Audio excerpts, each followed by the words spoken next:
Hello friends, कैसे हो आप सब। आशा करते हैं आप सब अच्छे ही होंगे। ये class DElEd first semester math की पहली क्लास है।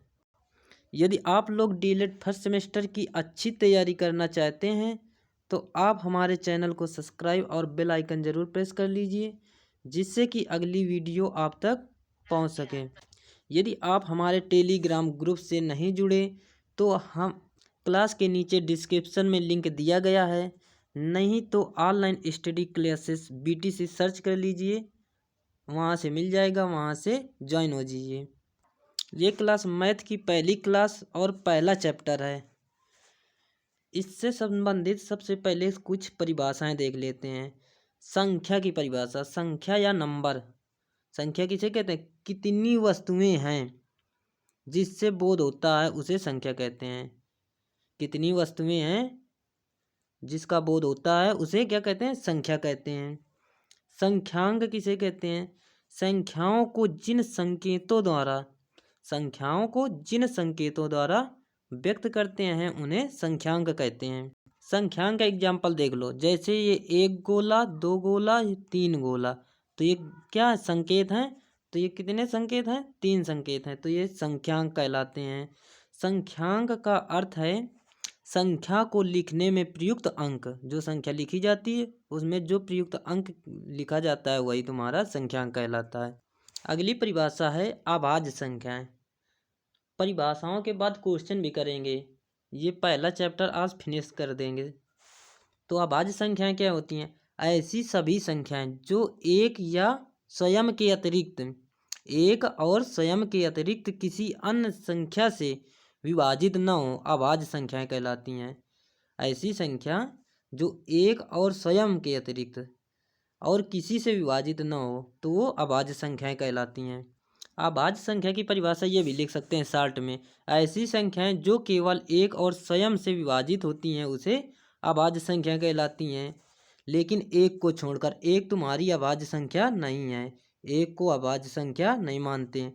2 हो गया तुम्हारा उदाहरण, 3, 4 नहीं है, 5 है, 6 नहीं है, 7 है, 9 नहीं है, 11 हो गया, 13 हो गया। इसी प्रकार जो एक से और स्वयं से विभाजित होती हैं उन्हें अभाज्य संख्याएं कहलाते हैं।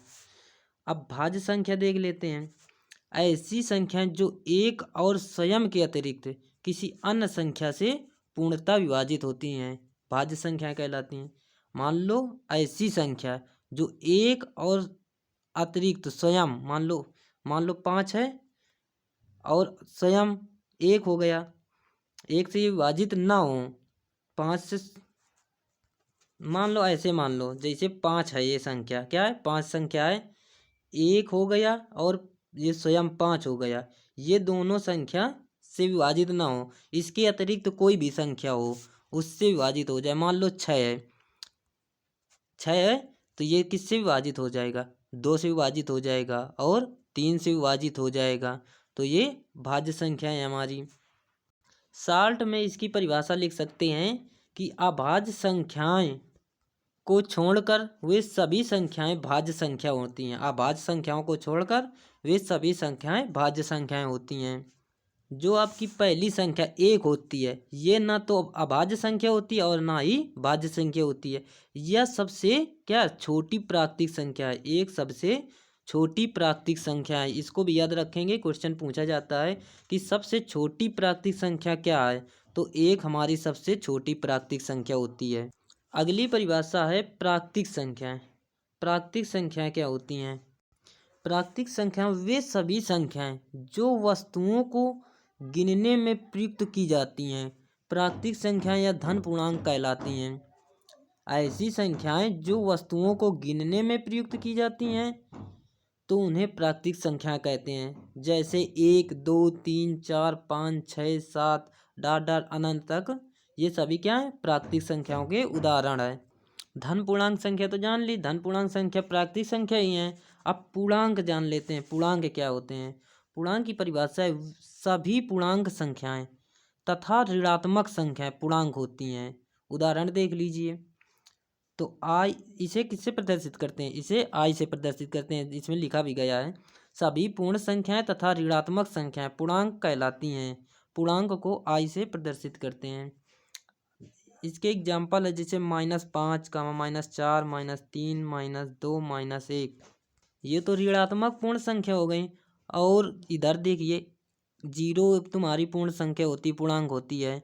1, 2, 3, 4, 5 ये धनात्मक पूर्णांक संख्याएं हैं। तो यही लिखा गया है, सभी पूर्ण संख्याएं तथा ऋणात्मक संख्या पूर्णांक कहलाती हैं। इसे किससे प्रदर्शित करते हैं? कैपिटल आई से प्रदर्शित करते हैं। परिमेय संख्याएं को होती हैं रेशनल नंबर। वे सभी संख्याएं जिन्हें p/q के रूप में व्यक्त किया जा सके वे परिमेय संख्याएं होती हैं।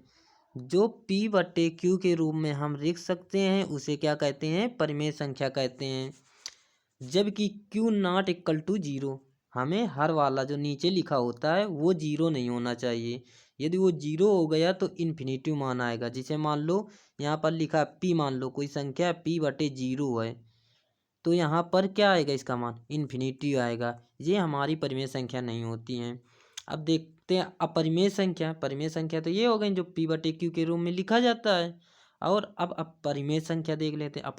अपरिमेय संख्याएं की परिभाषा, वे सभी संख्याएं जिन्हें p/q के रूप में व्यक्त नहीं किया जा सकता, तो उसे क्या कहते हैं? अपरिमेय संख्या कहते हैं। मान लो जितनी भी परिमेय संख्याएं होती हैं उनके अलग उल्टा मान लो, उसमें क्या लिखा गया? जो p/q के रूप में व्यक्त किया जा सकता है तो उन्हें परिमेय संख्या कहते हैं। और इसमें क्या कहे? ऐसी सभी संख्याएं जो p/q के रूप में व्यक्त नहीं किया जा सकता तो उसे अपरिमेय संख्या कहते हैं। q नॉट इक्वल टू 0, इसमें भी q का मान 0 नहीं होना चाहिए। उदाहरण देख लेते हैं। उदाहरण पाई हो गया तुम्हारा। पाई तुम्हारी एक अपरिमेय संख्या है। लिखा तो रहता है 22/7, लेकिन इसकी फिक्स वैल्यू 3.141 इन्फिनिटी होती है। इस पाई का फिक्स मान नहीं निकला, इसलिए ये एक अपरिमेय संख्या। √2 हो गया, √5, √10, √3, इसी प्रकार आदि। क्वेश्चन पूछा गया है पाई तुम्हारी कैसी संख्या, परिमेय है कि अपरिमेय है कि और प्राकृतिक संख्या है कि इनमें से कोई नहीं? तो पाई हमारी हमेशा अपरिमेय संख्या है। तो याद रखेंगे पाई हमेशा अपरिमेय संख्या है। आप सभी को अपने नोट्स बनाते रहना है। क्लास को अपने सभी दोस्तों के साथ शेयर कर दिया करो जिससे कि कोई क्लास से वंचित न रह सके।